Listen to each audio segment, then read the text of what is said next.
Andrew, it's been nearly a year since we last sat down together.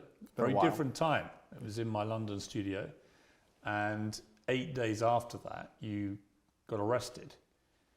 What's the year been like for you? It's certainly been an interesting one.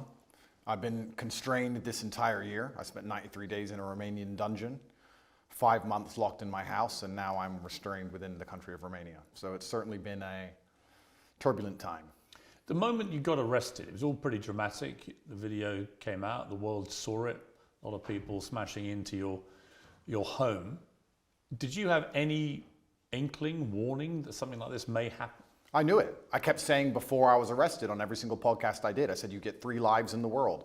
The first life, they're going to cancel you. They're going to slander you. They're going to delete your access to social media so you can't defend yourself. The second life, they're going to try and put you in jail for no reason. And if you continue to speak against the power, they're going to assassinate you. I knew I was on my second life. I kept saying it. I knew it was coming. I didn't know the bullshit reason they'd use, but I found out once I was in a cell. When you were arrested, you don't speak any Romanian at Zero. all. And they didn't speak English to you. Correct. So you were taken to a cell. You had no idea what they were alleging you'd done. I was arrested on the 27th of December, so because of Christmas and New Year's and other problems, they couldn't even translate my paperwork for 2 weeks. So for the first 2 weeks I was in a prison cell, I had no idea why. I was given papers in Romanian. I could read human trafficking, I understood, but I was like, human trafficking who, when, what? None of this makes sense.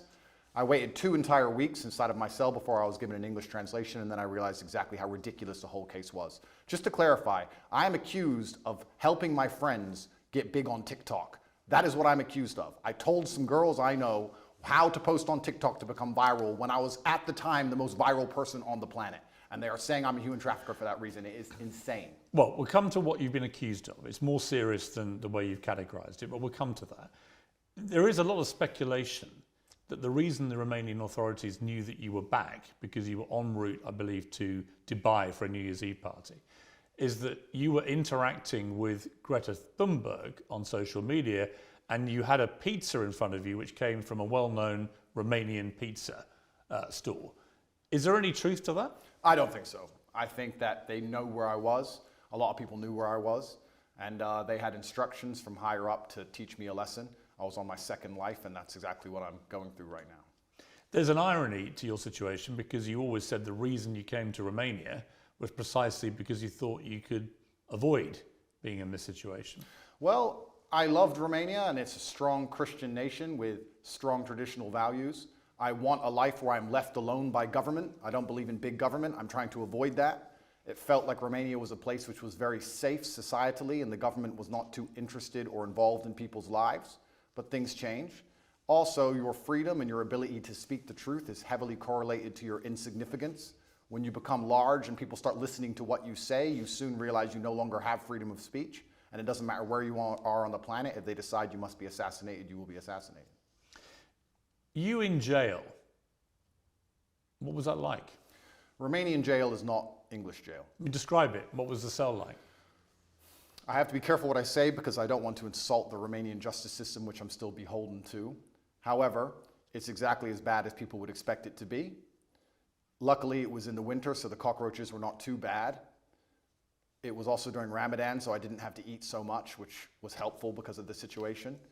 I think the most stressful thing about it is I had no idea how long I was going to be in there for. I was dragged from my house. I was given papers in Romanian. I didn't know why I was there. I found out why I was there, and it was garbage. I couldn't seem to get out. I could have been held for years. It's very stressful, and the best thing you can do is turn to God and train as hard as possible. I did thousands of push-ups a day every single day. Were you in solitary in this period, 3 months? No, I wasn't in solitary the entire time. Sometimes I was by myself, sometimes I was with other guys, and sometimes I was with my brother. So, when you were on your own, were they keeping you in there for 24 hours a day? Were you allowed out? No, I wasn't allowed out. There was no yard time. It was 24 hours a day, locked in a single room, probably 3 or 4 steps large, and you do nothing but stare at the wall. And How many days did you do that for, on your own? 11, 12. I mean, that's a pretty grim scenario for anyone. Life's grim. For you, always being Mr. Confident, you've said, interestingly, that you wouldn't categorize what you were feeling as depression because you don't believe in the concept of depression. You and I have argued about that before. But it sounds to me, from what I've seen you say when you've talked about this, that was pretty close to depression, what you were feeling. Life's grim. And if you want to be a superhero, you have to understand in every single superhero movie, he is losing for 80% of the movie. He's going to suffer for the majority of the movie before he wins at the end. I've always wanted an exceptional life, Piers, and I'm not a coward. And I knew that by telling the truth about certain issues, I was going to pay the price for it. So I won't say that I deserve to be in jail, but I certainly put myself in there by telling the truth to the populace and telling the truth and living. But when you're on your own in that cell, what were you thinking? It's a long time to self-reflect, right? It certainly is. And I think my number one concern when I was in jail, despite the fact that my situation was dire, were my concerns as a man and all the people I have to take care of, and my children and my family and the people I pay for and all the people who work for me. And truthfully, I wasn't worried about myself, I was worried about everybody else. And I think that's the true masculine frame. Did you get emotional? Did you shed tears in your cell? I'm an emotional man. I think men are hyper emotional. We just have to control it. I was extremely busy inside of my jail cell. I had lots of push-ups to do. I was very concerned about the people on the outside. I was trying my best to get out. It's difficult for me to answer the question because it was an interesting frame of mind. I knew that God was watching and I had to perform. It's very difficult for me to go through life saying I'm the top G, I'm this, I'm that, and speak about mental resilience and mental toughness, and then the second I'm thrown inside of a solitary confinement cell, cower out. I'm not that person. There's some other people who talk about mental toughness and want to give advice, and when bad things happen to them, they end up addicted to prescription drugs. I'm not a coward and I'm not a liar. No, but it would be perfectly natural to be emotional in that scenario, and there's no shame in admitting that. I was emotional. I missed people. I missed them, and I knew they missed me. So I felt a strong sense of missing. But you cried. There were tears that ran down my face, but I did not cry. I mean, that's crying. I would disagree. Because you're worried about admitting that. You think it sounds Absolutely weak. not. That's a perfectly fine scenario to cry in, but I think the act of crying is an act of desperation. To sit and to cry is an act in and of itself. To do push-ups, thinking of your children with tears running down your face, but you're concerned with finishing as many push-ups as possible within that day, I do not consider that crying. I consider that tears running down my face. When you found out what they were alleging you'd done, sexual assault, exploitation, and so on, what did you feel about that? What was your first reaction? My first reaction was, the standard playbook. The standard playbook for anybody who speaks up against power is sexual exploitation. Isn't it the normal one they go to? Can't we name like 10 or 15 people right now they hit them with this exact same garbage? Name a full-grown man who's 36 or 37 years old who's not had sexual relations with a woman at some point in the past. And the way the Matrix works is they lie by omission, right? They just hit Russell Brand with it. I think they hit P. Diddy with it this morning. Julian Assange, they just got hit with it. He's still in his cell. But lots of people get hit with these allegations and it turns out to be true. A lot of people get hit with them and they turn out to be false. So. Yeah, but you're sort of trying to make out all the people you just named are innocent. You don't know that. Of course I don't know that, but a lot of people get hit and it turns out to be false. Why would you assume they're innocent? Well, I'll tell you why. Because the way the Matrix operates is it chooses something which is heinous. If they accused me of drug dealing, nobody would care. They choose something which is heinous, so the process itself is a punishment. So they damage your reputation throughout the process, regardless of whether it's successful or not. Then what they do is they lie by omission. They throw you in a cell and they contact everyone you've ever interacted with. 2,000 people I know were called, and they were looking for one person to say they're a victim. By the way, they failed. They did not even find one. But if they did, they would then say, Andrew Tate's victim, he's a sexual assaulter. And they would remove the testimony of the 1,999 people who said, I'm a very nice man. Lie by omission. And then they put together this entire package, use the mainstream media to convince the world that you deserve to be in jail. And that is how the Matrix operates. I mean, to be clear, I don't know if you're guilty or not. I do. You're perfectly entitled to say that. And you know, right? Of course I know. But I don't know. And I will await any trial that comes to see what comes out in the trial and see what happens, right? So I'm not going to prejudge the trial. I'm not going to judge you and say, I think you're guilty. I don't know, right? We are where we are. You've been charged with serious crimes and it's likely you'll face a trial and we'll see how that all plays out, obviously. Going back to jail, how were you treated by other people? Everybody in jail was extremely apologetic to me. All of the staff, the police officers, everyone who worked in the jail, the person who served me my meal, everybody was very sorry for what happened to me. They made it very clear they knew it was garbage, and they were apologetic. That was the only vibe I could give you. They were kind of like, listen, you got too big. I'm sorry. This is how things work. And sorry, here's your meal. Nobody had any real problem with me. None of the prisoners had a problem with me. Did you get into any fights? There was a couple scenarios where violence could have occurred, but I think once people realize that violence is a certainty and that you do not operate under a fearful realm, they often aren't so interested. So people threatened you?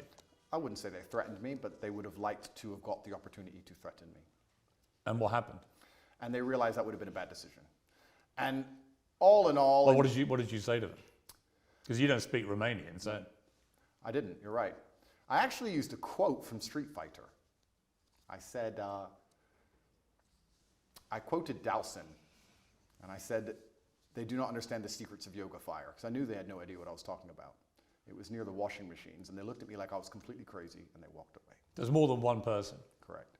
And they made it clear what? That they wanted to... I have to be careful what I say, because I'm still beholden to the Romanian judicial system. Yeah, but that's just an incident in jail. That's Correct. nothing to do with the system. An incident report was written, and it's better I don't mention it. But there was a direct threat to you. I've had threats, yeah, and I have threats every single day of my life, and I think jail is a hyper-pressurized version of reality, and you need to have an extremely strong mind so you don't attack yourself, and an extremely strong body so others don't attack you. And I understood that there was a threat of violence at all times, and I just decided to go through life extremely respectfully, but make it clear if that's a decision somebody else wants to make, that I'm prepared to partake. One of the things I would think about, other than my family, immediate family, but one particular member of my family, if I found myself in jail, would be my mother and what she would be feeling and what she'd be thinking. She's been incredibly supportive to me. I know yours has to you. Did you think about your mother? I was extremely concerned for her. I was concerned because the media establishment were hounding her. She was obviously very worried, but she knew she raised strong sons. But we're her number one protectors, and I was concerned for her. I wasn't concerned for myself in jail. I didn't even suffer in jail as much as I did when I got out. I didn't have nightmares in jail. I had nightmares once I left jail. I was in the middle of a battle. I don't think you get PTSD while you're fighting. You get it afterwards. I was in the middle of a battle trying to make sure that everybody I love and care about is taken care of and trying to make sure that bills are paid. Please understand, the day I was arrested, which is a year ago, every single bank account that I have was frozen. All of my assets were taken. I haven't had a dollar of money since January. You had 10 cars taken, I think. 15. 15 cars and how many properties? 15 cars, 6 properties, 20 diamond watches, gold bars, cash, land, every single bank account, millions and millions and millions of dollars. What was the total value of everything they seized? 16, 17 million.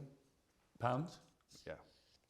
And they took all of it. And I still don't have access to any of these things. I mean, as we're doing this interview, you're expecting to hear sometime today as to whether you may get those possessions back. Is it all or nothing? Do you get it all back or nothing? Correct. As we sit here, the judge is deciding whether I get all of my items returned or I get none of them returned. And truthfully, under the law, I should have never had them taken in the first place. So we're going to see what the judge decides. And I have to put my faith within the Romanian judicial system. I have no other choice. I'm not a coward. I'm not going to run. But let's not talk about the Romanian judicial system. Let's talk about the judicial systems of the world. I've recently seen some very scary decisions in America and England and these Western democratic nations. You see people doing 20 years for attending peaceful protests. So you start to sit and wonder when you're in these situations, what is a trial? What is a judge? What is this? These are just people in a room. Which peaceful protest are you talking about? There's been a few. And well, who's got 20 years for attending a peaceful protest? I don't want to say names. I saw it somewhere on Twitter. Somebody attended, I think it was a protest, a pro-Trump protest, and they ended up getting 20 years. Well, if you're talking about the January 6th riots, they were riots where people died. Well, it's interesting. They're not peaceful protests. Well, it's interesting because the world is actually very nuanced. And what I tried... Well, that wasn't nuanced. That was a huge mob of what people I tried to do, attacking the US Capitol. Well, what I tried to do is I try to look at a broad spectrum of events, and I try to put things into a nuanced view, and I don't try and take a instant black or white point of view on things. And the fact that BLM were rioting and destroying the entire nation for months and during that exact week, and then some other people got together with an opposing political view and are facing serious prison time for doing less damage than BLM did. I find that kind of scary because people did die. Well, in a democratic nation, we should all be the same under the law. Andrew, just to be clear, on January the 6th, people died. People died during BLM. I mean, there are certainly inconsistencies in the way groups of people have been policed. I think that's the same. That's the same whether you're talking about the BLM marches to the pro-Palestinian marches and so on, right? There's a lot of inconsistency. Well, then we agree. There's a lot of inconsistency in global policing, I think. I think that's a perfectly valid thing to say. But the idea that someone's got 20 years for being in a peaceful march is not true. The ones who've got the lengthy prison sentences have been held account for serious crimes. I'm not even condoning January 6th. I don't even know the ins and outs of January 6th. I wasn't there. I'm not saying it should have happened. What I'm saying is exactly what you have said. There seems to be some massive inconsistencies in global policing now. So when you end up in a position where you're speaking against the system, as I do, and you understand that there are massive inconsistencies in policing globally, you start to sit down and seriously wonder if you stand a fair chance of a fair trial in any country on earth. I actually have to give massive credit to the Romanian judicial system because a judge one day sat down and said, why are these boys in jail, and let us go. I don't know if I would have had a fair shot like that in many other nations. When you were released from jail after about 3 months, what was that feeling like? My brother and I were in the same cell at that time. We were extremely happy. I remember using the last of my mouthwash. During the day, I had some rituals to keep me sane, and I'd enjoy 1 swig of mouthwash a day. It's amazing how bored you get when you're staring at cockroaches, and even that sensation. So there were literally cockroaches in your cell? Correct. How many at any given time? At night, there was a lot of them. Like what, dozens or? Yeah, a few. There was an infestation. We did our best to kill as many as we could. It kept us entertained, but they're annoying to sleep with. But mouthwash was something I enjoyed every day. The sensation of mouthwash made me happy, and I remember using all of my mouthwash. And then instantly my brain started turning to all of the things I need to do. I'm a man, I have responsibilities. For 93 days I wasn't working. I started concerning myself with, okay, I'm about to get out of jail, thank God. I'm gonna leave. Who do I need to take care of? What's paid? Do I have any money left? Are bills due? Is mom okay? Are my children okay? And I just started thinking about work. And as soon as I got out, I didn't sleep for 3 days. How many children do you have? That's confidential. Why? Because I have enemies, and unfortunately I do not want to give them any information. But you have more than one? I have more than one, correct. Right. So obviously you're caring for your children. I understand that as a father, right? And obviously, and you have a partner? Yes. Are you married? No. I think I asked you last time and you were a bit cryptic about it. You're not married yet? No. You have a partner who's the mother of your children? Correct. The same woman as the mother of all your kids? It's confidential. It's a bit stupid to say confidential. It is confidential, Piers. It's I confidential. don't think you marry and have kids with is confidential, surely. It is, for me. Really? Of course, I am basically #1 enemy of the state, Piers. Look what they've done to me. What have they put me in jail for? At the beginning of this garbage, people were sitting there thinking, maybe he's a human trafficker. It's been a year. Who? Show me a picture. Show me a video. Who's even a victim? There's nobody. The whole thing is made up. Well, we're going to come to what they say you've done, right? We're going to come to that. But I'm just curious. You come out of prison. You've got no ability to access any of your assets. How have you been functioning financially since then? I believe in prayer and I trust in God. Well, prayer doesn't pay the bills. And I do my very best. But prayer doesn't pay the bills. Unfortunately, absolutely everything I own was seized by the Romanian state, so I'm just going to have to survive and do my very best. Yeah, but how? I'm doing my very best, Piers. Have you got wealthy benefactors helping you? I'm doing my very best. I wish I had wealthy benefactors. I wish I had people on my side. Yeah, but you can't function on no income at all. Seems you can. How? I'm doing my very best, Piers. What does that mean? It means I'm doing my very best. Absolutely everything I own is taken by the Romanian state. I don't have anything they don't have. How do you pay for food? I just have to do my best. What does that mean? It means that I believe in God and I pray. Well, God's not going to pay your bills. God has been paying my bills so far, it seems. It's amazing how far faith can take you. It's often when you have absolutely nothing left, people turn to faith, but you should turn to faith first, and you should believe in God when things are good, and He will be there when times are bad. Initially, you were put on this sort of rolling 30-day house arrest, and they kept renewing that month by month by month. And then in June, you and your brother and 2 others were formally charged with rape, trafficking, and forming an organized crime group to sexually exploit women. And there were 7 alleged victims named in the indictment. You said at the time, I look forward to being found innocent. You said earlier, who are these women? Well, there are 7 named in the indictment. Yeah, have you seen the videos of them on the internet saying we're not victims? They made us be victims. We told them we weren't victims. Well, that will all presumably be analysed in a trial. Do you know when the trial may be? I have no idea. It's going to be a long... Do you believe it will happen? I'm not sure. It could get to a point where a judge, anytime before the trial, decides his case is garbage and throws it away. If you ask me what I believe happened, it's very simple. They threw me in a jail cell knowing they had no case, knowing they had no victims, but they thought if they plaster me all over the MSM and they say that I'm a bad person and they call enough people, they will find the case they want. They couldn't find it. You name the date they charged me. They had 6 months to charge me. Usually the Romanian state, even the American embassy confirms to me, charges within 30 days. With me, they used all 6 months trying to build a case and find actual victims of an actual crime. They couldn't. They charged me on the very last possible day they could, unless they'd have to drop the entire case.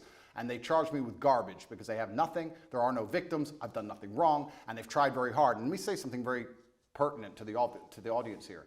It's very difficult when you're thrown inside of a jail cell. You do not have access to social media. You do not have access to money. The entire MSM establishment are calling you a bad person. Hotlines are set up saying, if Andrew Tate's ever hurt you, call this hotline. You're a rich person where people may want to get money from you and exploit you and extract resource from you. And they're sitting here calling anyone you've ever known. They called my gardener's daughter, who I've never even spoken to, asking if I've ever done anything wrong to her or said anything wrong to her, trying to find victims of a crime that don't exist. It's actually a miracle from God that no one's come out trying to extract money from me. Whole thing is garbage. They could do this to anybody. Piers, they could do this to you. They could put you in a cell, put all over the media you're a sexual exploiter, and for 3 months talk about how bad you are when you can't defend yourself, and call everyone you've ever interacted with. And if anybody you were ever rude to once decides they want a payday or some fame, they can use it against you. It's insane. The Romanian authorities' prosecution files accuse you of using verbal and physical abuse to keep women in line, taking 50%, I believe, of the women's online income, although I believe that figure could vary, could be up to 80%. Is that right? No, they accuse me of exploiting women who did TikTok, the same women who say we were not exploited, he just told us how to do TikTok. Also, in the prosecution file, if you want to talk about it, there's not a single bank transfer. There's not a single piece of evidence for any money. So I'm accused of making money from TikTok, but they haven't found any money. There's no money, and the victims are saying, I didn't exploit them to do TikTok. The whole thing is a joke. What is, I think, problematic for you is the war room, which was a group miscategorized and misunderstood. It was called the war room. Correct. Okay. And it had a lot of people who were dubbed the generals who ran the war room for you. And the war room had 500 to 600 members who paid, I think, $6,000+ to be a member of this.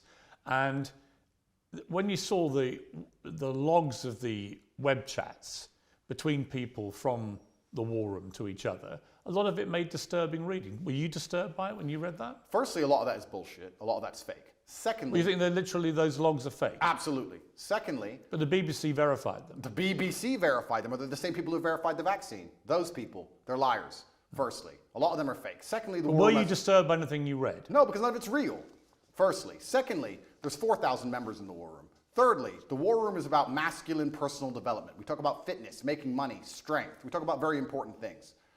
There's 4,000 members inside. If you're telling me that amongst 4,000 members with 24-hour chats 7 days a week for the last 5 years, they've managed to find 2 guys talking locker room talk, and that somehow offends the world, then nobody understands how the world works. That's not why I was in jail. It's nothing to do with the war room. I was in jail because I spoke against power, because I told the truth about COVID, because I told the truth about the war in Ukraine, because I told the truth about all of these things. I don't understand why people would want to put you in jail for giving your opinions about COVID or Ukraine. Why would they? Why wouldn't they? Well, why would they? Why would they say that Andrew Tate's opinion is so important on Ukraine that we have to put him in jail? I don't buy that. Okay, because I was the most Googled man on the planet, and I had a huge affinity with the most troublesome demographic for the Matrix, which is the young masculine youth, the people who you need to die in wars, the people who you need to psyop into being slaves to build the roads while telling them that they're not allowed a point of view and they're not allowed an opinion on anything. And I was saying things which was going against the narrative. And the Matrix, the way it operates is it uses the MSM to purport lies, to inject slave programming into people's brains so that we live lives which are not good for us but are good for them. And I was sitting there unplugging it. Why would they sit there and say, we've put together this massive psyop, we're going to convince everybody to inject themselves with poison, and we're going to lock everyone in their houses, and it's all a lie, and we're going to let this one guy who everyone listens to... Andrew, it wasn't all a lie. Yes, it was. It wasn't. There was a new novel coronavirus. Okay, I'll tell you what. I'll tell you what the facts were, and you can then laugh at them if you wish. Sure. But there was a novel coronavirus, COVID-19. It was killing thousands of people a day. Really? Yes, That's absolutely. Scary. Yeah, and I know people who died. Who doesn't? I know people who died before Corona. Fine, I'm sure people died of lots of things, but it was killing exponentially thousands and thousands of people, and then vaccines were developed at very high speed, and they managed to save, in my estimation, millions of lives. You may not agree with that, absolutely, but those are facts as assumed by the body of scientific and medical experts in the world. The body of scientific and medical experts, you mean the Matrix? I could get... What is the Matrix? The Matrix are a bunch of people who can come up with studies from the sky to say anything they want them to say, so they can use the MSM to purport garbage inside of people's minds. So you end up locked in your house, clapping for the NHS like a performing seal, injecting yourself with experimental poison for the 9th time. It's a lie. There was no reason to lock everyone in their house. More people died from missed cancer appointments than anyone ever died of COVID. People always got the sniffles before COVID, and they've always got it since. Let me ask you a question. Hang on, sir. it wasn't. Where has COVID gone? It wasn't. Diseases don't go away. It wasn't. Where's COVID gone? It wasn't. Well, the COVID strains have got milder, as indeed flu did. Flu used to kill. It's gone away now. Well, flu pandemic in about 100 years ago killed 50 to 100 million people, and it's got steadily milder over the decades since. This is normal medical science pathway for most pandemics, right? So on that, I mean, your sort of cast iron, it was all matrix MSM nonsense, is palpably untrue. Well, I'll tell you why that's not untrue. Let me tell you my personal experience with COVID. I'm an extremely logical person. At the beginning, when everyone was dying, dropping dead in the streets in China, which I never saw, by the way, funny, and the Italian hospitals were full, English hospitals were never full, funny. Me and my brother sat there and said, if this disease is so deadly and can damage us as strong military-age males, then the world is over. So there's no point in hiding in our house. We decided to go to Sweden. On day one of COVID, day one when everyone still believed, we went to Sweden. Why does no one talk about the fact that Sweden was open the entire time? Why does no one talk about the fact they didn't have masks or lockdown or vaccines? My brother and I partied in nightclubs 7 days a week for 3 entire months while everyone in England was locked in their house. Sweden actually had a number of restrictions. Not when I was there. It was open. Not as draconian as we had in the UK, and there are certainly legitimate questions to ask about the scale of our lockdowns. I think people panicked. They saw what was happening in Italy, which had the second best medical healthcare system in the world, and people were dying in massive numbers and the hospitals were overrun. So people may have panicked. Did you hear about the guy who died in a motorcycle crash and it was a COVID death? Did you hear about that one? Well, there was certain Downing Street didn't seem very concerned with there COVID. There was a long debate about people dying of COVID or with COVID. I know all that, but the bottom line for me, it is indisputable that COVID was a deadly pandemic that killed a lot of people. It turned out a lot of older people more than young people, but they didn't know that at the time, not for a long period. The vaccine saved millions of people's lives. There are legitimate questions about some of the boosters, about some of the side effects of the vaccines, as there are, by the way, with all vaccines. But the idea that COVID is some invention by the matrix to suppress and control its people is for the birds, Andrew. It's for the birds. It seems the birds and I are friends. I don't think a smart guy like you actually believes that. Of course, and that's one of my problems. One of my problems I have with you is that I think you are intelligent, but I think you also adopt positions that you know are going to get the anti-matrix mob inflamed. And it's just these all-encompassing views you have. COVID was a load of nonsense. Vaccines are all dangerous and killing more people than they say. Never said that. I said the COVID vaccine. Well, COVID vaccine, well, you don't think they worked? No, of course not, because the idea of course a vaccine, they worked. The word vaccine in and of itself is that you get... They save millions of lives. If you get a vaccine, you do not get the disease. They changed the definition of vaccine in the dictionary so they could continue to inject us with this pointless poison. I had the vaccine for polio. I've never had polio. You got the vaccine for COVID, and you're bragging online how you have COVID for the 8th time, but it's not that bad because you've had 6 injections. It's insane. And please understand my position. Please understand that I'm a person who doesn't believe any of these studies, don't believe any of this garbage, don't believe the Matrix. I'm a person who was in Sweden for 3 months as everyone was afraid, locked in their houses, partying at will. It was perfectly fine. They had a lower death rate than the UK. They had a much higher death rate than their neighbouring countries in Scandinavia. Did you know that? They had a lower death rate than the UK. Did you know that? It doesn't, no, I didn't know that. It doesn't matter to you? Of course not. So you wouldn't compare them to their immediate neighbours. You'd only compare them to a country in the UK. If you think lockdowns worked, Piers, if you think lockdowns... I think lockdowns were only acceptable as an immediate panic move, which it was, before there were vaccines. The moment they had a successful vaccine program that worked, then there was no justification for further lockdowns. You're a very important person, and you're very well respected. I'm not important, I'm a journalist. No, you're very important, and you're very well respected within the UK, and you've been famous for a very long time. Were you invited to the party at Downing Street, or were you not in that circle? No. No? Oh, that's a shame. And I thought the behaviour... Because they seemed very concerned about COVID on the TV, and by the way, they didn't seem to give a shit as soon as the TV was on. I thought that was disgraceful. And I thought Boris Johnson and the people working at Number 10 who were having those parties, when I had friends of mine who were literally saying goodbye to their mothers on FaceTime on their phone because they weren't allowed in to see them. I knew people in care homes where it ripped through and killed a third of the people in the home in 2 weeks.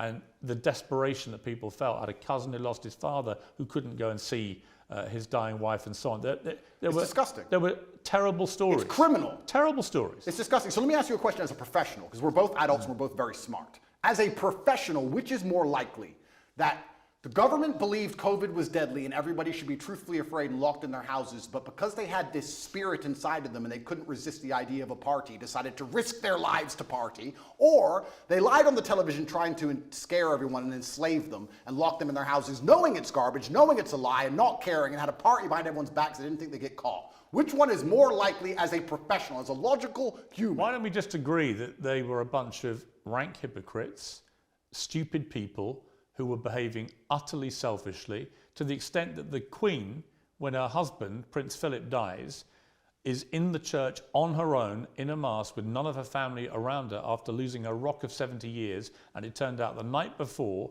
Downing Street had, I think, 2 parties, including a karaoke party. I think that was shameful and disgraceful. Well, so we can agree on that, right? We can agree on that, and we can wake up and start to realize, oh, maybe the government doesn't care about us. Maybe the government lies to us. Maybe they tell us things and try and scare us, but they don't actually care themselves. Maybe all they are is hypocritical, self-interested people. Maybe they are. Maybe they use the MSM to purport their lies, to keep everybody enslaved while they do whatever they want, and that is the matrix in and of itself. And if you speak against it and people listen to you, I'll repeat this. Your ability to speak freely is directly correlated to your insignificance. If you're as big as I was, the most Googled man on the planet telling the truth, you will pay the price, Piers. And that is why I was locked in that cell. And I do not regret it, because I live true to God. I'm not going to sit here as a coward and not tell the truth to people for as long as I live until they put a bullet in my head. Let me ask you about the lover boy method. So the suggestion is that you and your brother and others, let's talk about you, that you deploy the lover boy method, where you would make women fall in love with you. You would then persuade them to do webcam stuff, right? TikTok. Okay, but wait, let's call it webcam stuff, right? No, let's not call it that. The indictment is about TikTok. Okay, what would you make the women do? Or what would they do with you? I don't make anybody do anything. Okay. In fact, let's talk about the lover boy method. So it's very interesting. Let's imagine the Matrix is pissed off with a said individual who's telling too much truth and everybody is listening to him, and they decide they're going to attack him with sexual assault claims. They say, he's making women do, well, we found conversations where he gave advice on how to go viral on TikTok. He's making women do TikTok, but he isn't being horrible to them. He's not hitting them. He's not being mean to them. So what can we do? Let's use the lover boy method. If I was abusive and mean, they wouldn't say lover boy method. Do you know what lover boy method means? Being nice. He was nice and polite and kind, and they really liked him as a person, and he told them how to do TikTok. But that's not what the lover boy... He's a lover boy.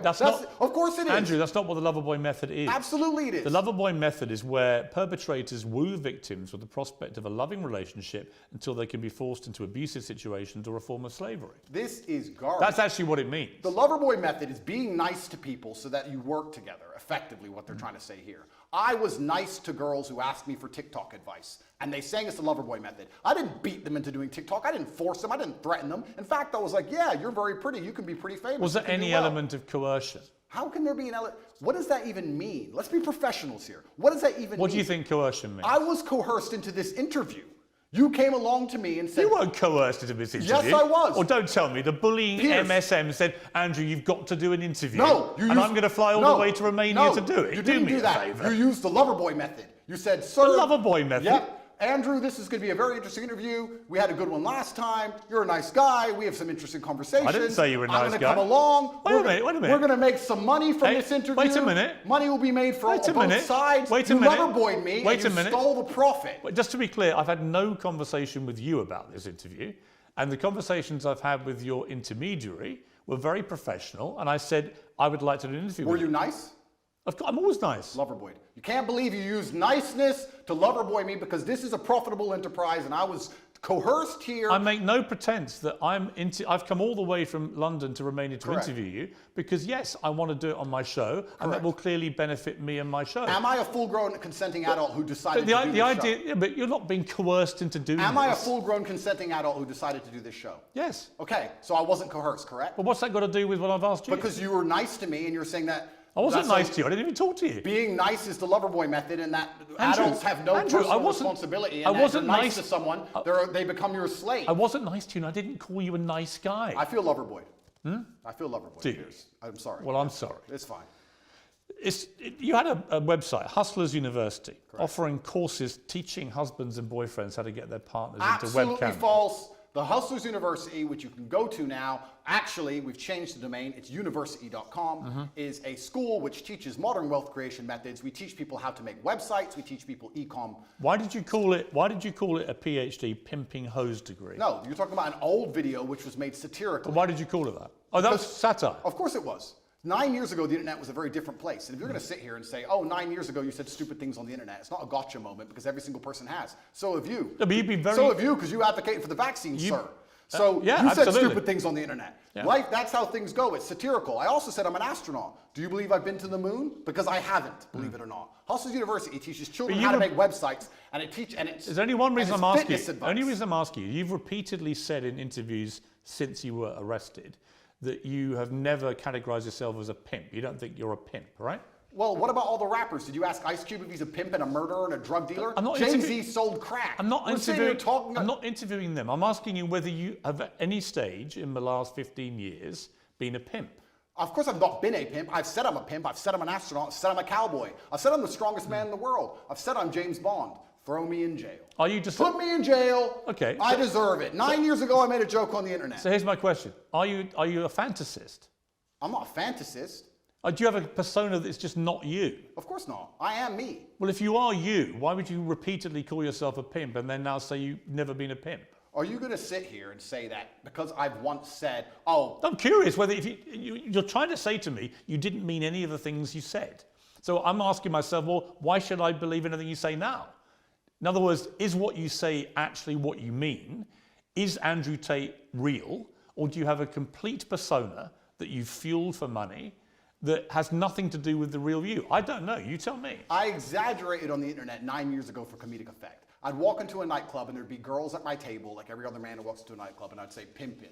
Oh no, put me in jail. 93 days was not enough with the cockroaches. I should go back. This is a matrix attack, Piers. Every single person, every single man out there has done things worse than I've done. In fact, I will argue, if you put 99.9% of men through the level of scrutiny I've been through by multiple federal agencies, you will find a lot worse than him saying he was a pimp on the internet 9 years ago. You will find actual genuine crime. And I've done nothing. I live true to God. This is all garbage and it's not real. Like I said to you, I don't know if you're guilty or not. I do, okay. And I am not guilty. No, it's a matrix attack. I want to be clear to you, I'm not preempting your guilt. I've come here with a completely open mind. You've been charged with serious offences, but I am not going to judge you because I'm not a judge. This is not a courtroom, right? But it's interesting to me that one of the biggest charges against you is that you're a misogynist. And you've always said, I'm not a misogynist. And then the last time I interviewed you, you said, well, I may have said some things that may have been misconstrued. But even in the last week, you've tweeted some stuff, which I'm not even sure if you're aware as you tweet this stuff, how it sounds. Read it. Okay, let's read. This is quite a long one. Sure. But I think it's important to read it to get a sense of how you view women. Absolutely. Any woman I date does not have a job. Okay, so the woman you're with doesn't have a job? No. Okay. Do you date other women? Sometimes. And your partner's fine with that? Obviously. Yeah? And you're fine with that? Why wouldn't I be? Well, you think it's fine to be dating other women when you have a mother and I think a we're kid? consenting adults and everybody can make their own personal decisions. Okay, fair enough.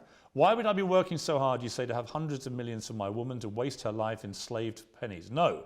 I will give you a life you can never ever afford. Private jets, five-star hotels, new cars, endless spending money and diamonds. You will be rich because you're praying for me every day and protecting my spirit. I work in the physical world, she works in the spirit realm. Women shouldn't have to work because being a good partner is a full-time job for a woman. She has to look good.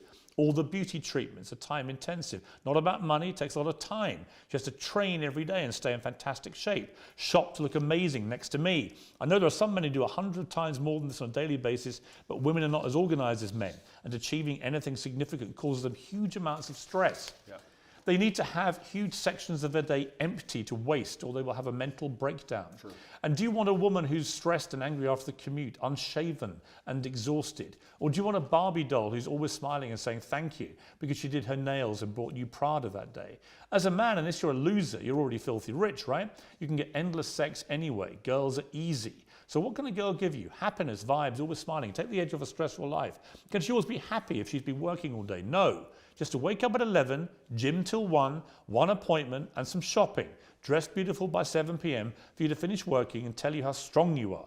No matter how pissed off you are, just to always be laughing and smiling and writing you little notes about how you're perfect. And just to be playful and funny. She can't do that if she has a job. So your job is being my girlfriend, and now you're a millionaire. Congratulations. Behave and aim for the promotion to wife. The reason I read all that in detail was, I don't think you understand quite how that comes over, because I think that is the purest definition of misogyny I've probably ever read. Well, I don't think you understand. One, especially when I'm talking about the fact that women can't handle what men can do, etc. One, it's slightly sarcastic. There's a sarcastic tone. So do you mean any of this? I mean all of it. Any woman I'm with, I will provide for because I No want to woman protect should her. work. They should spend all day beautifying themselves for you, right? And they might get promoted to wife. This is Your my job is being my girlfriend. Correct. There are hundreds of millions of women around the world who do a good day's work who still manage to be a very good wife or partner. Right? Agreed, completely. But it's my So life. why would you encourage a whole generation of young men? I mean, I've got to be honest, since our last 2 interviews, before you were arrested, I would say every single day I have young men, teenage boys, maybe early 20s, coming up to me asking about you. It's gone on every day since I interviewed you. I'm very aware of your reach. I'm very aware of your influence. And whenever I've been asked about you, they say, what do you think of him? I said, I don't really know. I find myself agreeing with 60 to 70% of the things you say. And I do, because I think a lot of the stuff you say about empowering young men to be confident, to work out, to take care of themselves. To have enough money to not force their woman to work. Right, but that's the bit. That's the bit where when you stray into that kind of language, particularly in the detail where you reveal what you're really thinking, the kind of pathetic, soulless life you want for these women. Where does it allow for being a mother, for example? Absolutely, that's How does a mother of your children manage to find time for being a mother in this routine of love and devotion to you? How does having a job give her time to be a mother? This gives her all the time in the world to be a mother. One, it's slightly sarcastic, firstly. What do you mean? Well, Do you mean can tell by the tone. Do you mean you don't mean it? No, I mean it. Well, which but bit? it's slightly sarcastic. Well, sarcasm for means comedic effect. sarcasm means you don't mean it. No, I mean it. But it's slightly Well, you sarcastic. either mean it or you don't. It's either sarcastic or it's not. I mean every single word. But this is the conundrum with you, Andrew. Sarcastic. This is the conundrum with you, right? It's not a conundrum. If you'd let me explain, it's not a conundrum at all. You tweet. And also, you what's very tweet this. interesting, I tweeted this out. I get thousands of women Yeah. begging me, inboxing me, saying, finally a man who understands he needs to provide for a woman so she can be her best self. Right. This is exactly the kind of life that will allow No, women to there become a are mother. definitely women that will absolutely love to be So why don't you treated like are they this. misogynists? No, but what I think they're people who just basically, it's the old sugar daddy thing, right? They want to have a rich guy who's going to pamper them and take care of them. They don't have to do a day's work. They just have to make Being a themselves good partner look is good a for day's you. work. Well, so you say. Yeah. But it also, the language that you use here seriously diminishes women who do work. You make them out to be, well, you're not doing your job as a partner or wife. You should be doing your job, which is just to devote yourself to his pleasure and making him Well, happy. it's actually interesting you say that because I'll put a lot of the fault of this on men. Let's if you want to gender the argument, let's do that.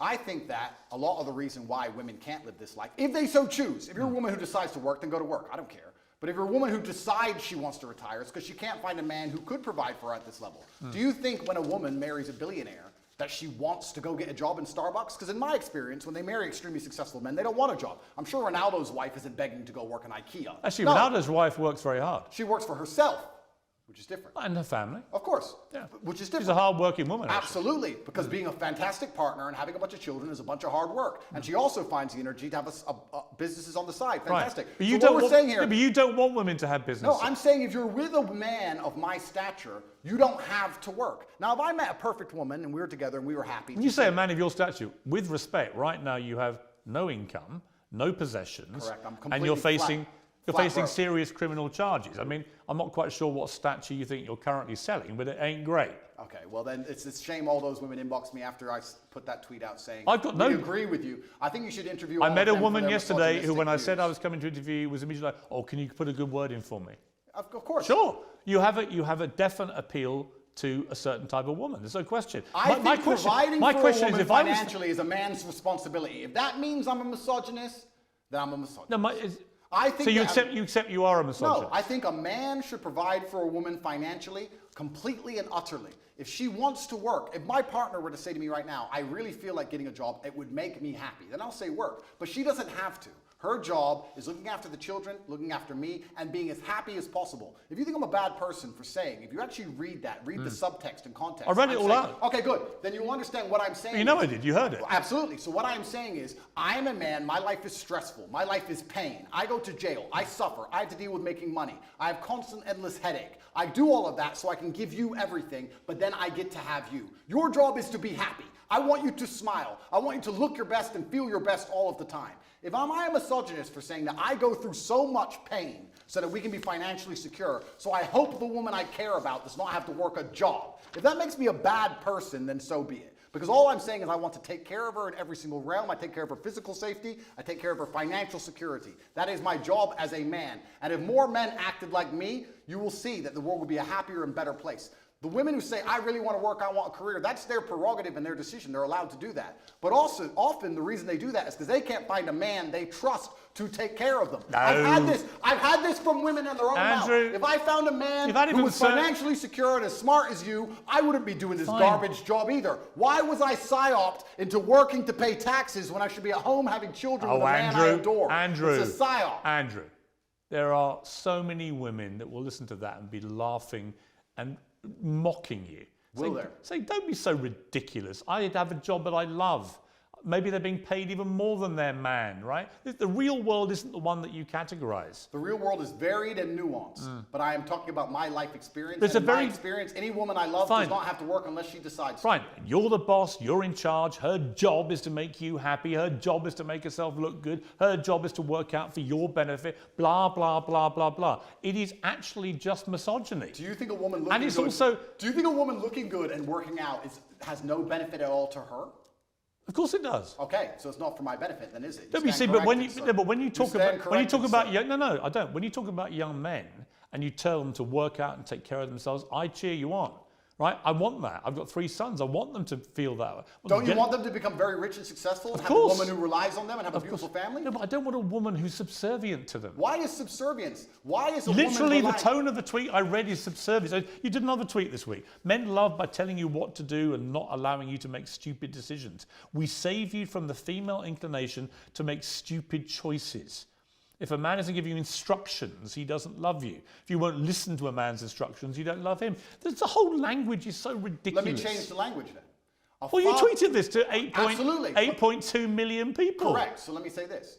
A father loves.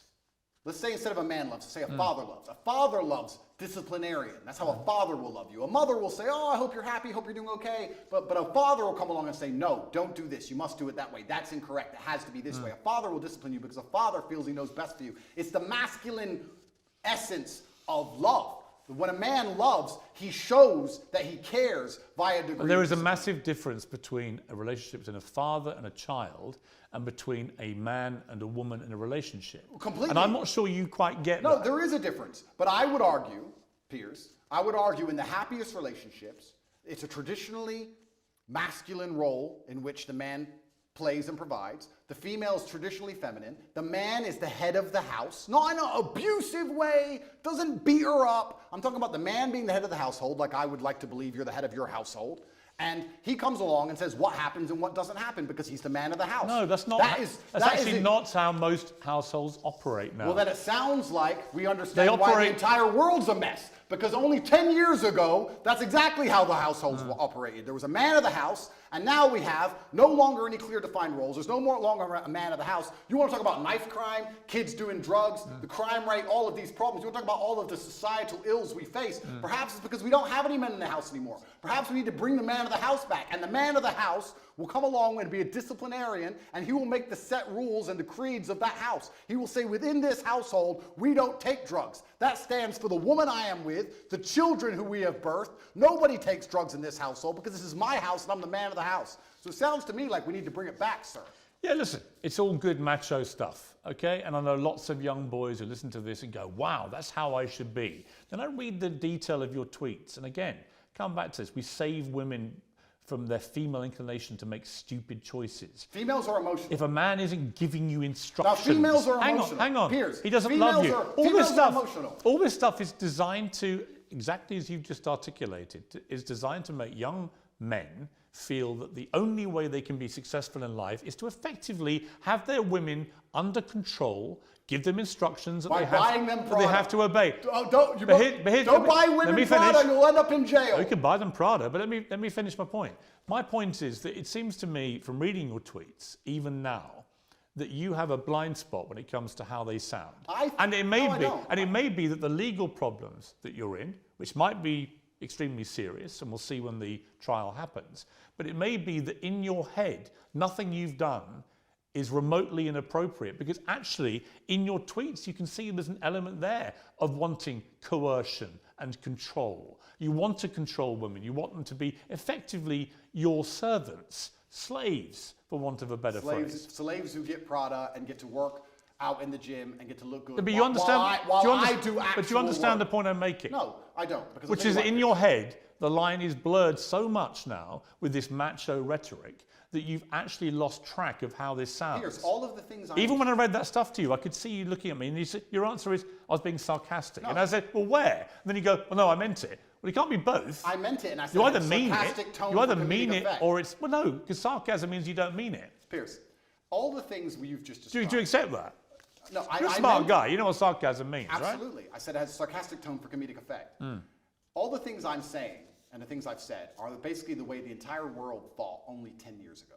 You may buy into the PSYOP, you may buy into the new thing. I don't buy into any PSYOPs. We just talked about the vaccine, sir. Yeah, the vaccines weren't PSYOPs. Of course not. No. So I believe that there should be a man of the house. You had a polio vaccine, right? Correct. Why? Because I didn't get polio. I wouldn't have a COVID vaccine because I'd still get COVID. Plus probably myocarditis and have a heart attack. So we believe there was a man of the house 10 years ago. Do you think statistically more people got myocarditis by having the vaccine or not having it? I think statistically we need to bring it back. You don't know, do you? Why would I know? Why would I look at the statistics why would you bother that come from the matrix itself? So the matrix, so every fact you don't like, because it doesn't suit your agenda, you just dismiss as matrix bullshit. No, I'll give you a very simple way I view the world. COVID can't hurt me, so why would I take their injection? You don't have to. Point two. You don't have to take it. They tried to make us, including you. Yeah. You told people they should why? have the vaccine. You know why? And if they don't have it, they shouldn't leave their house. You know why? Because at the time, the scientists, and by the way, scientists is ever evolving. At the time I said that, the scientists said if you had the vaccine, it would prevent you transmitting the virus. The Matrix. That turned out to be wrong, and they issued updated advice saying further studies said that actually you could transmit it. And at that point, you know what I did, which you never do? I held my hands up and went, I was wrong because the advice changed, and now I would not say the same thing. That is called actually evolving opinions when facts change. That's actually how a civilized democracy works. Oh, is it? We live in a civilized democracy, do we, sir?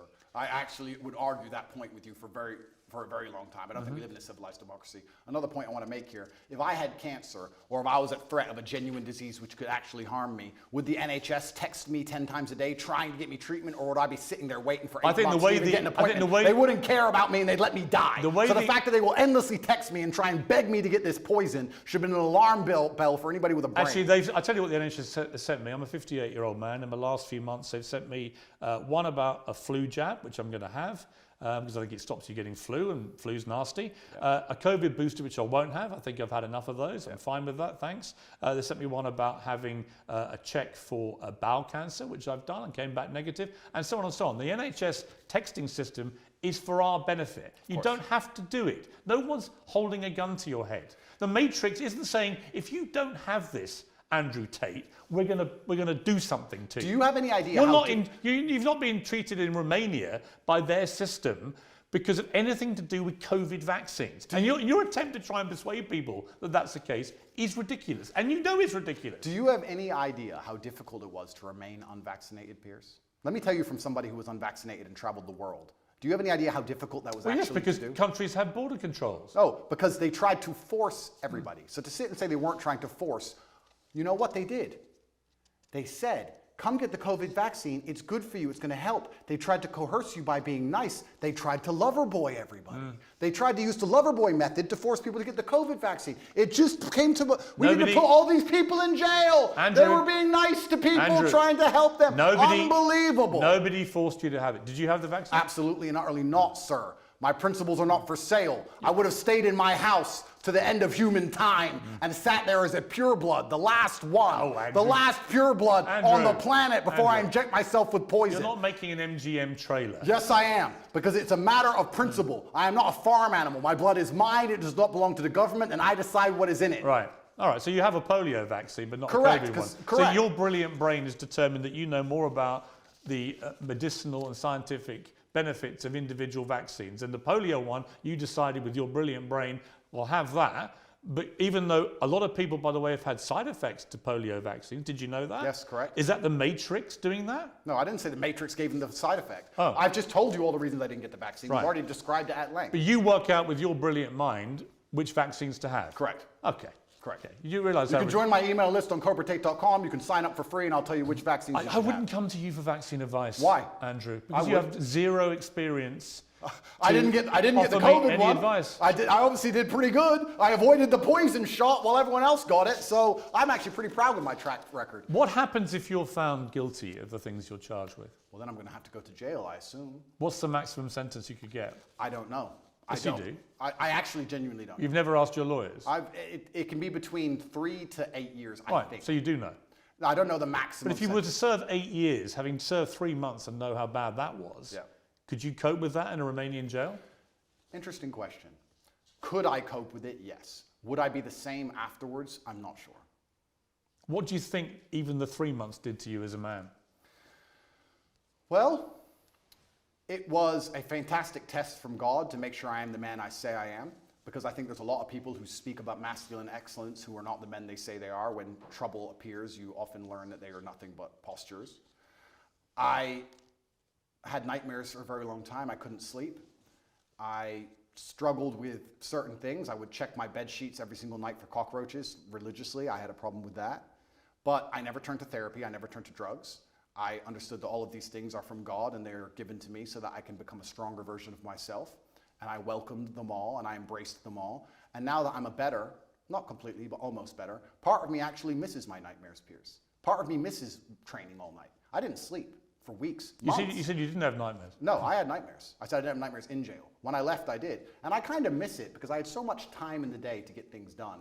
And now I'm sleeping a full 6 hours. I feel a little bit lazy. So perhaps I need another test from God. And if God decides, Allah is the best of planners, if he decides I need 8 years in jail, then I will embrace those 8 years in jail and do my absolute best to come out as the most formidable version of myself. Have you felt suicidal at all in the last year? I don't believe in suicide. It's haram. I know, you said that before, but did you feel like you may want to end it all? I would never kill myself under any circumstances. So the day they put that on the news, when they finally take me out, you can know it's a lie. It's haram. I would never kill myself. Lock me in that cell for the rest of my life. I would never kill myself.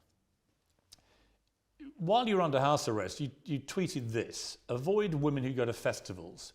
They're either on some loser's table who's feeding them cocaine or in a crowd of sweaty peasants because they're a sweaty peasant. Endless Instagram stories screaming and having fun to prove to the world they're worthless. Hard pass, festy hoes. Correct. I tweeted that, yes. Again, why would you categorise all women who go to festivals in such an unpleasant way? I actually categorized all men who went to festivals also. Did you read that tweet? Why are you gendering the argument? I think all people who go to festivals are stupid. It is peasantry. I've never been to a festival in my life. I'm not going to stand there and scream and jump up and down for some other human like he's God. I think the whole thing is embarrassing, all of it from head to toe. It's all sweaty peasantry and it's all just drug-fueled insanity. So why are you gendering the argument when I insult the women who go to festivals and also the men who go to festivals, because all of it is peasantry head to toe and I do not regret it. All festivals are peasantry. Anybody who goes, I do not associate with. I've never been to one in my life. I never will. So if you've never been to one, how do you know what they're like? I can see enough. I've seen the sweaty bodies bumping into each never other, been to high on ketamine, pretending that the song they heard on the radio at home is now more fantastic because they're listening to it from a loudspeaker. I get it, but just it's embarrassing. But to be clear, you've never been to one. Correct. Okay. My infinite brain that understands vaccines perfectly we've also established understands. we have established your brain is unique. Correct. You tweeted a picture of Amanda Holden, very good friend of mine. It's a very harmless picture. She's in a bikini on holiday under a rain shower, looking extraordinarily beautiful. In a sexual pose. And you tweeted, "You are a wife and a mother and you're far past a teenager. There's no need for this post." Agreed. Again, it's just misogynist to say that. It's not misogynistic. Why can't a woman of her age, she's just turned 50, why can't a woman of that age actually show off her beautiful body in a nice bikini like that. What's wrong with that? You can call me crazy. You can call me misogynistic, but I think once you reach the ripe age of 50, any woman should not be interested in thirst trapping on Instagram. I think she has bigger responsibilities. I'm sure she's a very intelligent lady and she's done amazing things. She's famous. She's obviously very capable. And I think she could do things more interesting than standing around trying to thirst trap on Instagram like she's 18. Because I think she's above it. I wasn't insulting her. I was reminding her that she's actually such a fantastic person. She's done such amazing things in her life and she's so achieved that she's actually above thirst trapping. I was reminding her of her worth because as a feminist, we're all feminists here, right? We all believe in women empowerment. I'm reminding her of her worth. Are you a feminist? Sure. Well, you're not, though, are you? I believe in feminine empowerment, and I think feminine empowerment is in... Yes, I do. And feminine empowerment is in modesty. Modesty is empowering for females. You only believe in... Taking your clothes off for men on Instagram is not empowering. It's empowering when you say, no man but my husband can see my body. That is female empowerment. And I was reminding her of that. I was reminding her of her ripe age and her intellect. And there is no need for that. How old are you now? I am 36. 36 years old. Correct. At what point will your antics, chugging your cigars and your ripped body in your compound with your security and your Bugattis, at what age does that become a thirst trap? I don't know if that ever stops being a thirst trap. So it's fine for you. Once again, one rule for the man, another rule for the woman. Well, it's interesting because I've never heard this argument before, but I'm extremely intelligent and I've already deciphered how this is going to go from head to toe. It's called, I guess we can look at peacocks, right? The male peacock, he shows, look who I am, look what I can do, look at my achievement, look at my beautiful feathers. And I guess you could call it peacocking to a degree. I'm showing the world. I'm extremely physically capable. Yes, that's correct. I'm extremely financially successful. But you stripping off for Instagram is fine. It's not stripping off for Instagram. I'm boxing. When you box, you have no top on. You do it all the time with your cigar and you're showing off your ripped body. That's fine for you. But if Amanda Holden dares do it, that is apparently thirst trapping. I think me boxing with no shirt on is different than a 50-year-old woman posting. You don't just box. I've seen you doing ones where you wander around all moody with your cigar and you're topless and stuff. So fine for you. Are you a fan, Piers? No, I just think it's thirst trap. Do you? Yeah. Well, I don't do that. Perhaps it's successful. Maybe you should start. Perhaps it's successful because I do have a lot of female fans out there in the world, and they pretend I'm a misogynist, but it turns out that 85% of women on the planet seem to agree with me. Every single woman I've ever met in real life agrees with me. I have no female hate at all. I've never had negative interaction with women ever. Yes, you have. With who? Well, what about the BBC journalist that came to your compound? Lucy. Yes. I've never had a negative interaction with a female I don't think she was a fan. I think she was. I would categorise that as a negative interaction. Well, she seemed to follow me around for a long time. I think she was a little bit There are obsessed. lots of women, Andrew. There are lots of women I know personally. There are lots of women who find you incredibly offensive. I don't think so. Right? It's their right to. It's your Of course. It's your right to not care. Yep. But the idea that somehow you're this beloved person for the world's females, I think is not true. You are for a certain type of woman who likes to be treated in the way that you like to treat women. Well, let's counter that argument, right? Because the world, as I said at the beginning, is nuanced. Am I beloved by all females? No. But when I'm sat here with someone as prestiged as you who says you're a misogynist and you hate women and women hate you. I think you talk in a way that is misogynistic, yeah. Okay, well then you make it sound like all women hate me, and that's also not the case. Of course, it's a nuanced argument. I didn't say all women hate you. Some women agree with me, some women don't agree with me. When I said that post about Amanda Holden, a lot of women said, Andrew, that's actually completely correct. She's extremely famous and there's no need for her to be posting pictures like this at her ripe age. I was actually empowering her. I believe that female empowerment is in modesty.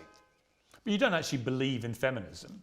I believe in the idea of... You believe in masculinity controlling women. No. They have to take instructions from you. They have to do what you tell them. And that is actually what love and relationships are about. No, I believe that men and women have different roles. I believe that we were created differently by God because we are the perfect team. I believe that a man who's in his masculine frame is best suited by a woman who's in her feminine frame. I believe when we work together, we can achieve amazing things, whether it's raising children or preserving society. And I believe a man has certain jobs and a woman has certain jobs. You don't understand this about the things I say. When I said there that women make bad decisions in the tweet you referenced earlier, the point I was making is that women are more emotional than men. That is their superpower. That is fantastic. That is a great thing. I love female emotionality. In the tweet before you tried to use against me, I was talking about how I love a woman to be happy all the time, smiling all the time while I'm stressed. I love female emotionality. The reason women are better with children, women are better with children is because they're emotional. That is their superpower. That's not what your tweet said. In a position... You're not even remembering what you wrote. Of course it is. I said women are more emotional than men is exactly what I said. I'm saying that is a fantastic thing, but there is no light without dark. So in certain situations, the emotionality is positive. In certain situations, the emotionality is negative. We can also argue the same for men, because what happens with me is everyone tries to gender my arguments. We can actually argue the same with men. Stoicism. Male stoicism is positive in certain scenarios. It can be negative in others. We can come across as unempathetic or not care because we're stoic. I mean, I know but in certain people, situations, it benefits I know us. people who've told me that their kids who are in their late teens, they're at schools where the name Andrew Tate is banned. Nobody's allowed to mention your name because the teachers think that your brand of masculinity is so toxic, they are seeing an immediate effect on the way that young men behave, and not in a good way. Is that what the teachers think, is it? Yeah. Well, I am actually genuinely concerned by the fact that I've been banned from schools when I do nothing but preach masculine strength and excellence. But then if you actually understand how the society is going and how the world works and all the insanity they're trying to push on all of us, I can understand why they've banned me, because I speak the truth. If I was wearing a wig, Piers, and lipstick, and telling young boys to remove their genitals, would I have been banned from schools? No. They would have said, no, you can say his name, no problem. No matter how big I got, if I had a wig on and lipstick and I had been castrated medically, I would be allowed to talk to the young boys. But as soon as I say you're supposed to grow up and get big and strong, and if your wife doesn't want a job, you need to pay for her, it's your job as a man, you better find some money, then I'm the public enemy number one. Garbage. On that last point, you don't say if a woman doesn't want to work, a man should take care of it. You say a woman shouldn't work. I say my woman won't work. Right. I'm talking about my personal experience. I said any girlfriend of mine, because I'm in an extremely fortunate financial position. I was before Romania took everything, of course. I have hundreds of millions of dollars. So because I am in my position, I would not want my woman to work. I think there's more important things she can do. If you have hundreds of millions of dollars, where you said you had a worth of 17 million. No, I said they took 17 million. Piers. So where's the rest? They must have taken it. I think they have it. Or maybe I lost it. I think I lost it somewhere. You've never had hundreds of millions of dollars. Of course not. You haven't, have you? Of course not. You said they took all your assets. Exactly. Well, did they or didn't they? Of course, they took everything. I mean, they'll be watching this. Are they to assume that there are hundreds of millions more dollars they haven't got yet? No, they're watching this. That's right. They take absolutely everything. You have it all. Right. But again, is that all just the smoke and mirrors? Is that all just the top G stuff that you play up to, which is has no bearing on reality? I was the most Googled man on the planet. I was the most relevant man amongst 18 to 35-year-old males, which are the highest earning and spending people on the planet. Do you really think that I can't pay my bills, Piers? Right now, yeah. Okay. Someone's paying them for you. Correct, you're right. Someone's paying them for me, you're right. My girl's got a job. She works at Starbucks. Exclusive, Andrew Tate's girl, top G's girl works in Starbucks to pay the rent. I've been exposed. See, again, I don't know what to believe when you say stuff like that.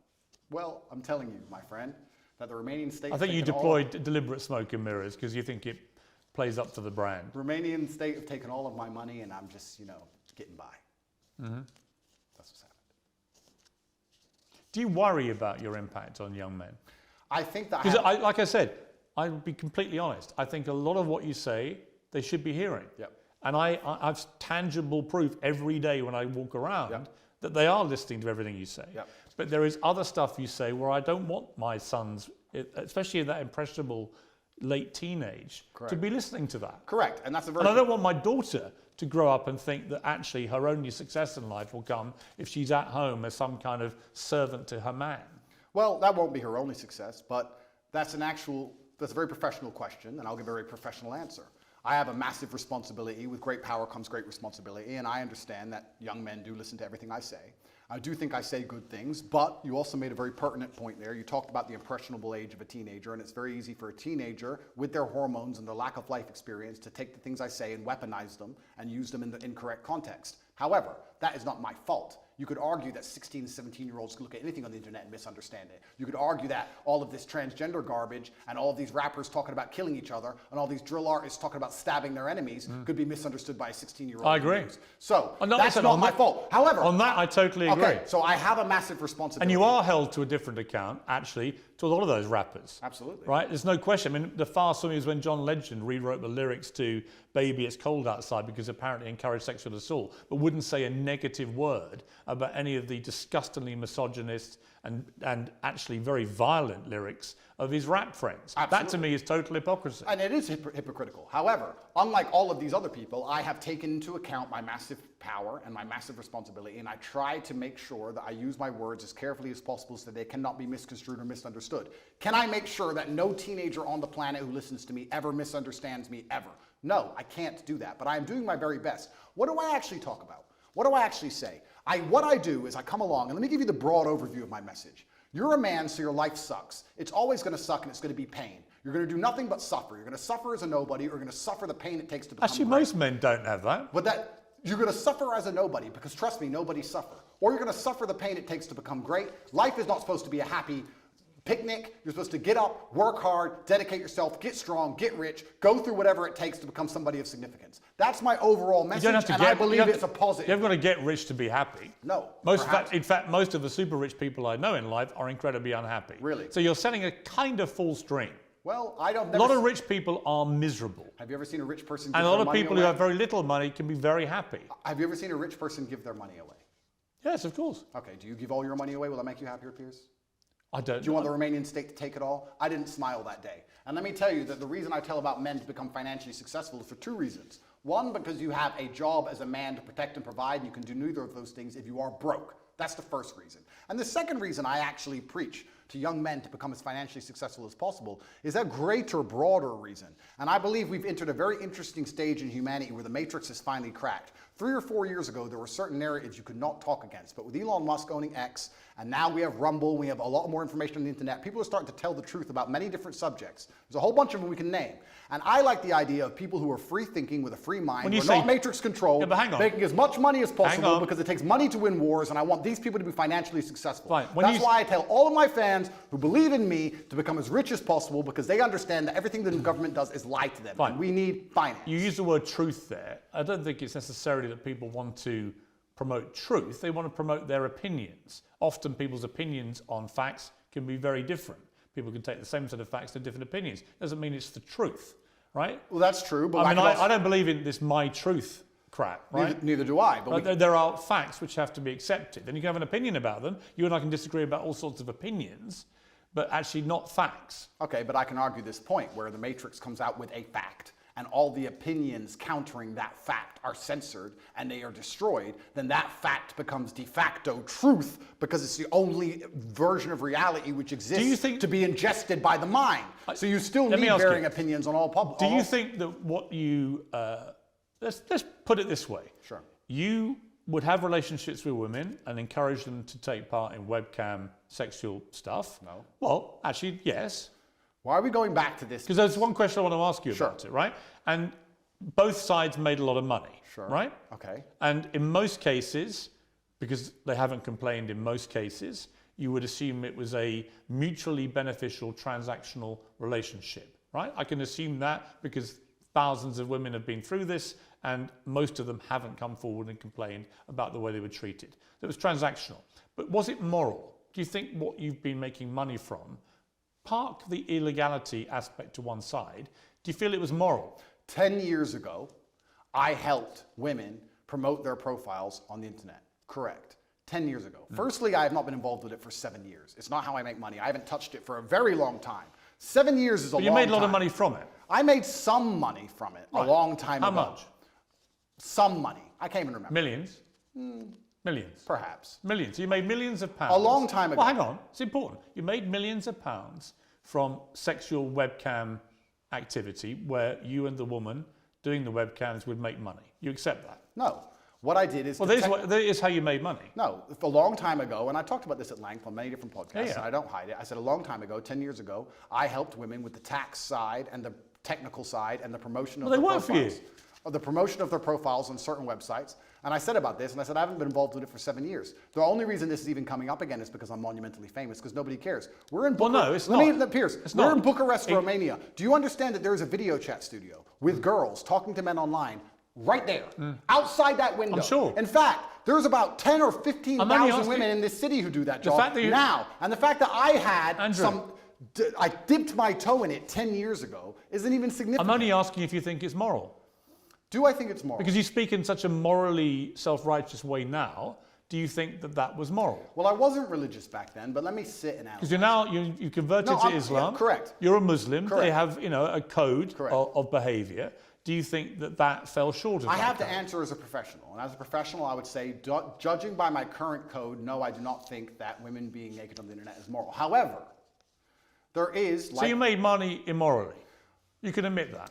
It's nuanced like all things, Piers. At the time I was atheistic. I know that some of my girls talked men away from suicide. A lot of men are ridiculously lonely. I would also say a lot of the lessons I know about men and how they think and how lonely and sad they can be and how difficult life is as a man actually came from that era, because I saw a lot of very successful men with a wife and with kids and with money pouring their heart out to some 20-year-old they never met about how sad they were. I learned a lot about the world, and I know that a lot of suicide was prevented, and I made a lot of women millionaires. But would I do it now? No. However, I'm in a very different situation now. I'm a different person. I'm religious. I'm also extremely financially successful. Please understand, Piers, I come from Marsh Farm, Luton. I came from one of the worst areas inside of the UK. I could have stabbed someone. All of my friends were breaking into cars, breaking into houses. Most of my friends are in jail. What did I do? I promoted accounts on the internet. You made money. Didn't sell crack. Didn't sell drugs, didn't rob anyone, didn't shoot anyone, and now, because I am successful, I'm going to be held to this moral standard by people who grew up in fancy homes with white picket fences and went to private schools. Well, no, actually... I am from Marsh Farm, No. Luton, and the biggest crime I committed was completely legally promoting internet profiles. Right. There are people around me who did far Actually, you're worse only going to be held for far less. No, you're only going to be held to the standard of the religion you've converted to, which you've already When you take said, the Shahada, Well, hang all on, your former sins which you've are already erased. said would look at that as immoral. When you take the Shahada, all of your former sins are erased, and I actually encourage you to find the light and convert to Islam. Andrew Tate, thank you very much. Thank you, sir.